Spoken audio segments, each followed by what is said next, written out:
Gastro కొలరెక్టాల్ సమస్యలకు ఇంకా భయం వద్దు. మన హైదరాబాద్ లోనే వరల్డ్ క్లాస్ ట్రీట్మెంట్. అతిథిలా రండి, కుటుంబ సభ్యుడిలా వెళ్ళండి.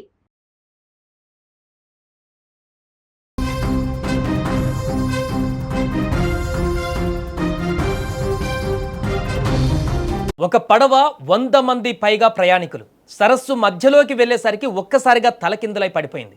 క్షణాల వ్యవధిలో కేకలు, ప్రాణాల కోసం నీళ్లలో సాగిన పోరాటం, చివరికి ఆ నీటిలో మిగిలింది కేవలం శూన్యత, కన్నీళ్లే. జింబాబ్వేలోని కరీబా సరస్సులో జరిగిన ఈ ఘోర ప్రమాద దృశ్యాలు ఇప్పుడు అందరినీ కలిచివేస్తున్నాయి. జింబాబ్వేలోని ప్రసిద్ధ కరీబా సరస్సులో జరిగిన పడవ ప్రమాదం ప్రపంచాన్ని దిగ్భ్రాంతికి గురిచేసింది. ప్రయాణికులతో నిండిన ఆ పడవ బోల్తా పడిన ఈ ఘోర దుర్ఘటనలో ఇప్పటి వరకు 15 మంది ప్రాణాలు కోల్పోగా మరో 27 మంది నీటిలో గల్లంతయ్యారు. వారు కూడా ఇప్పుడు బ్రతికి బయటపడేటువంటి అవకాశం లేదు.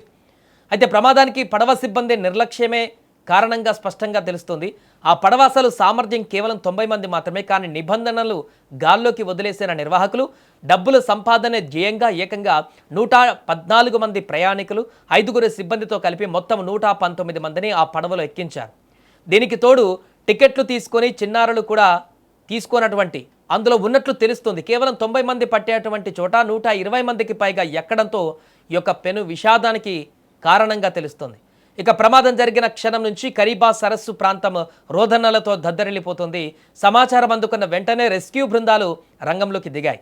అత్యవసర హెలికాప్టర్ల సహాయంతో సరస్సులో గాలింపు చర్యలు ముమ్మరం చేశారు. కానీ గడుస్తున్న ప్రతి నిమిషం కూడా ప్రయాణికుల కుటుంబ సభ్యులకు నరకాన్ని తలపిస్తోంది. ఇప్పటికే 15 మంది ప్రాణాలు కోల్పోగా గల్లంతైనటువంటి 27 మంది ఆచూకీ కోసం ఇప్పుడు గాలిస్తున్నారు. అయితే లెక్కలేనన్ని మృతదేహాలు ఇంకా నీటిలో మునిగిపోయి ఉండవచ్చని, చిన్నారుల వివరాలు అధికారిక లెక్కల్లోకి రాలేదని స్థానిక అధికారులు ఆందోళన వ్యక్తం చేస్తున్నారు. దీంతో మృతుల సంఖ్య ఇప్పుడు మరింత భారీగా పెరిగే ప్రమాదం ఉందని కూడా తెలుస్తుంది. ప్రతిసారి ఇలాంటి ప్రాజెక్టులు, పడవ ప్రయాణాలలో ప్రమాదాలు జరిగేటప్పుడు ప్రభుత్వాలు కానీ అధికారులు కానీ మేలుకుంటాయి. కానీ నివారించాల్సిన చర్యలు మాత్రం ఎందుకు తీసుకోవు? పడవ సామర్థ్యానికి మించి జనాన్ని ఎక్కిస్తున్నా అక్కడున్న అధికారుల కళ్ళకు కనిపించలేదా? లేదా చూసి చూడనట్లు వదిలేశారా? కేవలం స్వార్థం కోసం, కొద్దిపాటి లాభాల కోసం మానవ ప్రాణాలతో చెలగాటమాడుతున్న ఇలాంటి అధికారుల, నిర్వాహకుల నిర్లక్ష్యం వల్ల ఎంతోమంది అమాయక కుటుంబాలు ఇప్పుడు రోడ్డున పడుతున్నటువంటి పరిస్థితులు చూస్తున్నాం. పర్యవేక్షించవలసినటువంటి వ్యవస్థల వైఫల్యమే ఈరోజు కరీబా సరస్సును శ్మశాన వాటికగా మార్చేసింది. ఇంటి నుంచి సంతోషంగా ప్రయాణం ప్రారంభించినటువంటి ఆ ప్రయాణికులు తిరిగి విగతజీవులుగా మారుతారని వారి కుటుంబ సభ్యులు కూడా ఊహించి ఉండరు.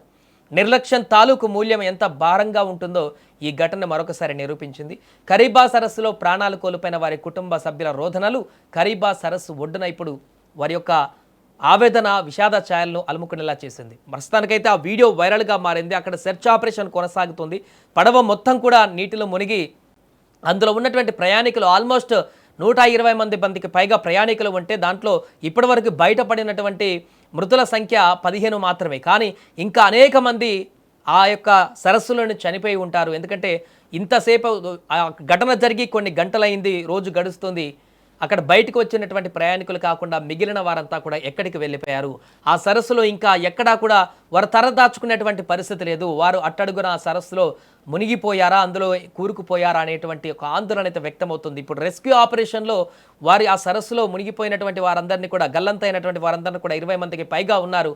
వారిని బ్రతికి ఉండేటువంటి అవకాశం చాలా తక్కువగా కనిపిస్తుంది. వారి మృతదేహాల కోసం ఇప్పుడు గాలిస్తున్నారు. దీంతో అధికారికంగా ఆ రెస్క్యూ ఆపరేషన్ పూర్తయిన తర్వాత ఈ యొక్క మృతుల సంఖ్య మరింత భారీగా పెరిగేటువంటి అవకాశం కనిపిస్తుంది. దీంతో ఇది ప్రపంచంలోనే అతిపెద్ద సరస్సు ప్రమాదకరంగా మారేటువంటి, ఈ మధ్య కాలంలో భారీ ఎత్తున జరిగినటువంటి సరస్సు ప్రమాదాలలో ఇదొకటిగా మిగిలేటువంటి అవకాశం అయితే కనిపిస్తోంది.